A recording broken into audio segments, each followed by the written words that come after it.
Hello दोस्तों, मैं हूं आलोक श्रीवास्तव। मेरा यूट्यूब चैनल है कॉमर्स बाय आलोक सर। आज मैं आपको बताऊंगा कि भारत की जनगणना के अंतर्गत अगर हम लोग भारत की जनगणना करने जा रहे हैं तो हम जनगणना भवन को किस प्रकार लिखें, जनगणना मकान को किस प्रकार लिखें तथा परिवार संख्या को हम लोग किस प्रकार पहचानें। इसे पहचानने के लिए हमें ये वीडियो पूरा देखना चाहिए। देखते हैं, हम लोग आगे बढ़ते हैं। सबसे पहले हम सीखेंगे जनगणना भवन कैसे लिखा जाए।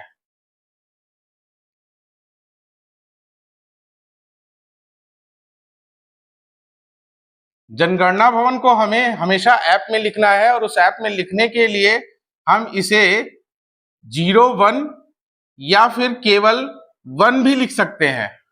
इसके अलावा 02 या फिर केवल 2 भी लिख सकते हैं। जनगणना मकान में ये ऑप्शन नहीं दिया गया है, किंतु जनगणना भवन आपको खुद से लिखना है, इसलिए आप उसे 01 करके भी लिख सकते हैं या फिर सिर्फ 1 2 3 4 5 6 7 8 करके भी लिख सकते हैं। दूसरे नंबर पे आता है जनगणना मकान। जनगणना मकान एक ऑटोमेटिक फील्ड है। इसका मतलब जनगणना मकान आपको नहीं भरना है।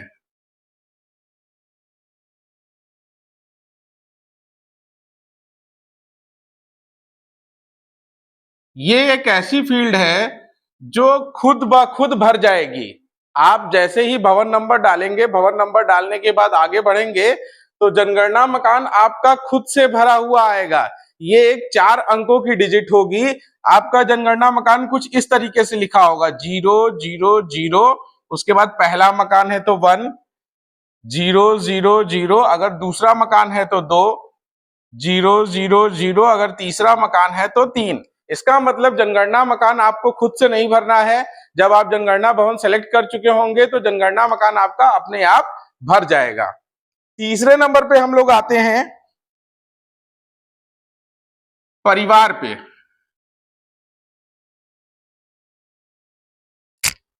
जनगणना भवन के अंतर्गत जनगणना मकान होगा और जनगणना मकान के अंतर्गत हमारा परिवार होगा।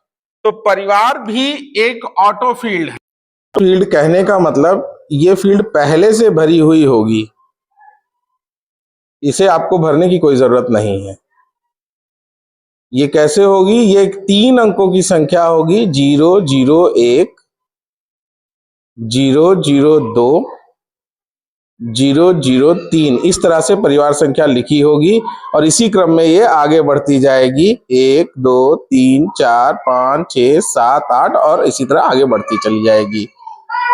परिवार संख्या के लिए आपको ये बात जरूर ध्यान देनी है कि ये फील्ड हमेशा पहले से भरी हुई होगी, इसे आपको भरने की जरूरत नहीं है। ये बात आपको विशेष रूप से ध्यान देनी है। अब एक बात ये भी ध्यान रखनी है कि इसके लिए हमको एक रजिस्टर बनाने की विशेष रूप से जरूरत है और वो रजिस्टर आपका क्या काम करेगा, इसमें आपको ये मुख्य चीजें लिखनी है। जनगणना भवन, जनगणना मकान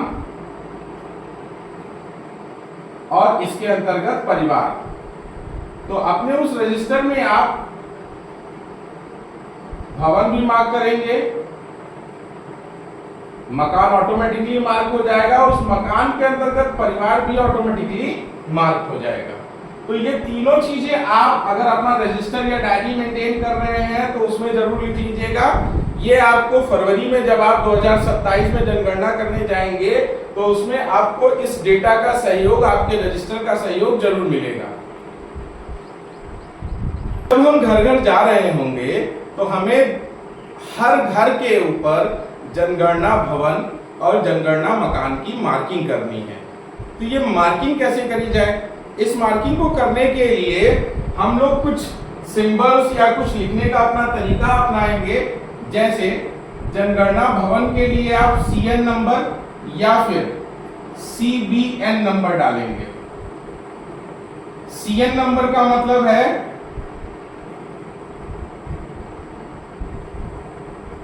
सेंसस नंबर और CBN का मतलब है सेंसस बिल्डिंग नंबर। तो आप दोनों में से कोई भी शॉर्टकट यूज कर सकते हैं, चाहे आप CN यूज कर सकते हैं, चाहे CBN यूज कर सकते हैं। इसके अलावा आप हिंदी में भी लिख सकते हैं जनगणना भवन संख्या, और उसके आगे जो भी आपकी संख्या होगी 01, 02 वो आप अंकित कर सकते हैं। अब जनगणना भवन जब डाल दिया है तो उसके बाद हमें जनगणना मकान को दिखाना है।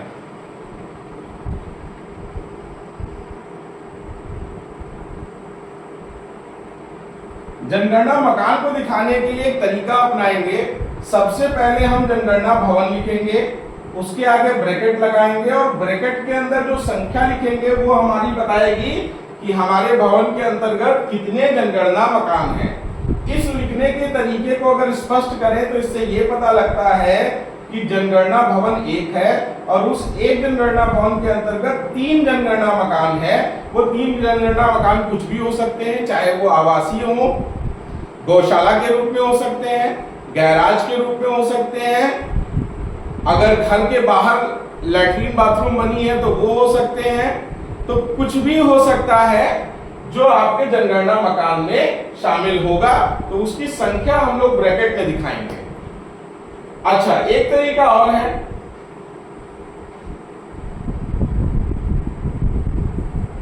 कि हम लोग मान लीजिए CBN नंबर 01 ब्रैकेट 02 दिखाते हैं। तो ये 01 हमारा क्या बताएगा? भवन की संख्या, और ये 02 हमारा क्या बता रहा है? इसके अंतर्गत जनगणना मकान की संख्या कितनी है। एक तो तरीका ये है कि आप सिर्फ इतना मार्क करके आ जाएं। दूसरा तरीका ये है कि आप CBN 01 ब्रैकेट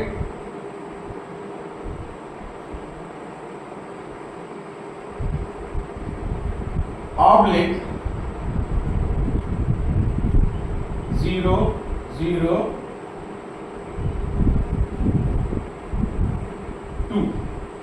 अगर इस तरीके से आप लिख रहे हैं तो इसका क्या मतलब है?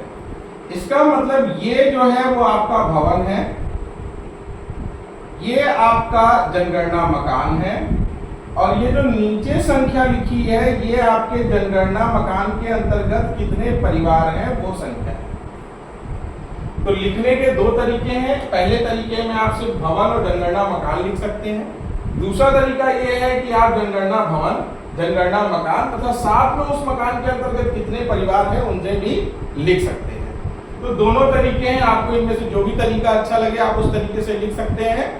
दोनों तरीके सही हैं, इनमें से कोई भी परेशानी का विषय नहीं है। अगर आप पहले तरीके से लिखते हैं तो भी सही है। आप CBN की जगह पे CN भी लिख सकते हैं। CN या CBN जो आपको अच्छा लगे वो लिखिए। पहले भवन संख्या और ब्रैकेट में जनगणना मकान लिखिए। ये अंकन आपको हर उस घर पे करना है जिस घर आप जनगणना के लिए जाएंगे। अगर किसी व्यक्ति ने स्वगणना कर रखी है उसके बावजूद भी आप उसके घर पे ये संख्या अवश्य लिखेंगे, क्योंकि स्वगणना के अंतर्गत ये संख्या उसके मकान पे नहीं पड़ी है, बल्कि स्वगणना के अंतर्गत सिर्फ उसने अपने परिवार का या अपने घर से संबंधित ब्यौरा जो है वो ऑनलाइन सेव कर रखा है। उसके मकान पे क्या नंबर होगा, उसका भवन संख्या क्या होगा, ये आपको ही मतलब प्रगणक को ही तय करना है। और प्रगणक को स्वगणना करने वाले व्यक्ति से ऐसी आईडी लेनी है, उस ऐसी आईडी को अपने में खोलना है HLO ऐप में, उसे वेरीफाई करना है और अपने सुपरवाइजर को फॉरवर्ड करना है। तो वेरीफाई करने के लिए उसमें जितने भी सवाल होंगे उनके क्रॉस चेक करेंगे, उनके आंसर्स चेक करेंगे, वो मैच करते हैं कि नहीं, तब जाके उसे आप वेरीफाई करेंगे और अपने सुपरवाइजर को फॉरवर्ड करेंगे। तो जनगणना भवन और जनगणना मकान के साथ में परिवार लिखने का तरीका आपको समझा दिया गया है। उम्मीद है आपको समझ में आया होगा। अगर वीडियो अच्छी लगी हो तो वीडियो को लाइक और सब्सक्राइब करिएगा। बहुत बहुत धन्यवाद।